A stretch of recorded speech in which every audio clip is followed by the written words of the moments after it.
बहुत समय पहले किसी देश में एक बहुत ही प्रसिद्ध राजा था। उनका एक ही बेटा था जो अब बड़ा हो चुका था।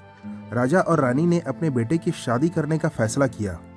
इसमें विभिन्न देशों से जब राजदूत रिश्ते लेकर आते थे तो उनमें से प्रत्येक देश के राजकुमारी के रूप और गुणों की प्रशंसा में कोई कसर नहीं छोड़ते थे। लेकिन राजकुमार ने अपनी शादी की एक शर्त रखी थी।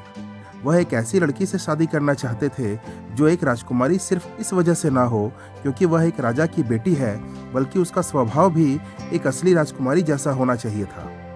अतः राजदूत के मुख से वर्णन सुनकर राजकुमार ने अपनी राय व्यक्त नहीं की। उसने राजकुमारियों को देखने के लिए देश का दौरा करने का निर्णय लिया। राजकुमार ने कई देशों की यात्रा की। उन्होंने कई राज्य देखे, लेकिन कोई भी राजकुमारी उन्हें पसंद नहीं आई।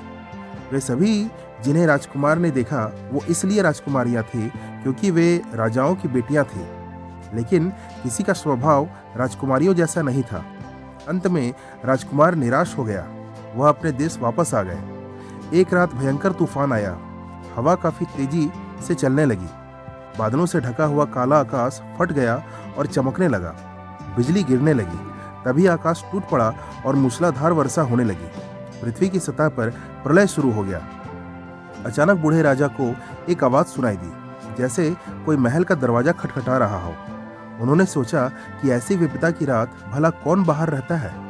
गुलाम अपने अपने कमरों में सो रहे थे। राजा उन्हें बिना बुलाए खुद दरवाजा खोलने चले गए। राजा ने दरवाजा खोला। क्या आश्चर्य है! बाहर एक जवान लड़की खड़ी थी। बारिश से उसका पूरा शरीर भीग गया था। ऐसा लग रहा था जैसे वह अभी अभी नहा के निकली हो। उसके बालों और कपड़ों से पानी टपक रहा था।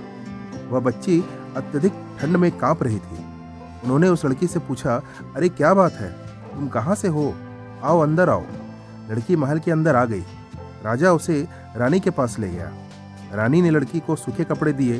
गीले कपड़े छोड़कर उस अजनबी लड़की ने सूखे कपड़े पहन लिए। फिर रानी ने उसे खाना दिया। लड़की बहुत सुंदर लग रही थी। खाने के बाद रानी ने उससे पूछा, बेटी तुम कौन हो?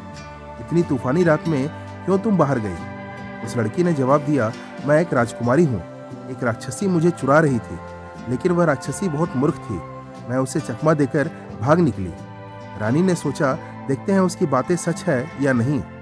रानी ने मन में यह बात सोची पर कुछ न बोली, बल्कि उन्होंने थोड़ी देर के बाद कहा, तुम थोड़ा इंतजार करो, मैं तुम्हारा बिस्तर बना देती हूँ। रानी अपने शयन कक्ष में आ गई। उसने बिस्तर की चादर उठाई और उसके नीचे एक छोटा सा मटर रख दिया।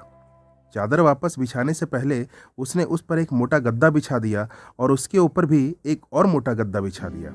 सभी गद्दों के ऊपर एक मोटी चादर बिछा दी गई। आखिरकार व्यवस्था समाप्त हो गई। रानी राजकुमारी के पास लौट आई। उन्होंने कहा, मैं तुम्हारे बिस्तर की व्यवस्था कर दी है, अब सो जाओ, मैं तुम्हें कमरा दिखा देती हूँ। अगली सुबह रानी ने पूछा, तुम कल रात आराम से सोई ना? जवाब में राजकुमारी ने कहा कि मैं कल रात बिल्कुल भी सो ना सकी। रानी ने पूछा, क्यों?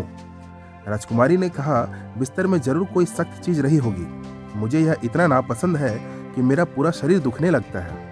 रानी को एहसास हुआ कि यह लड़की वास्तव में एक राजकुमारी थी। मोटी मोटी चादरें और कई गद्दों के नीचे उसने एक छोटी सी मटर रखी हुई थी। एक असली राजकुमारी के अलावा किसी अन्य लड़की में ऐसी भावना नहीं होगी। रानी ने कहा, असली राजकुमारी मिल गई है। राजा ने प्रसन्न स्वर में कहा, फिर इस लड़की से ही तो राजकुमार की शादी करवाई जा सकती है। राजा ने आदेश दिया कि इसकी व्यवस्था की जाए। उस लड़की से उसके राज्य के बारे में पूछा गया और वहां विवाह का प्रस्ताव भी भेजा गया। लड़की के पिता के पास प्रस्ताव मिलने पर वह भी खुशी खुशी शादी के लिए राजी हो गए। फिर एक शुभ दिन सच्ची राजकुमारी की शादी राजकुमार से हुई। उस शादी में बहुत धूमधाम थी। राज्य के सभी लोगों ने 7 दिनों तक विभिन्न प्रकार के भोजन किए, लेकिन राजकुमार ने मटर को सावधानी से रख लिया। यह वह अनाज था जिससे वह एक असली राजकुमारी को पहचान पाया। अनाज के कारण उसे अपनी मनपसंद पत्नी मिली। तो दोस्तों, अगर कहानी पसंद आई हो तो वीडियो को लाइक और चैनल को सब्सक्राइब करना बिल्कुल ना भूलें। धन्यवाद।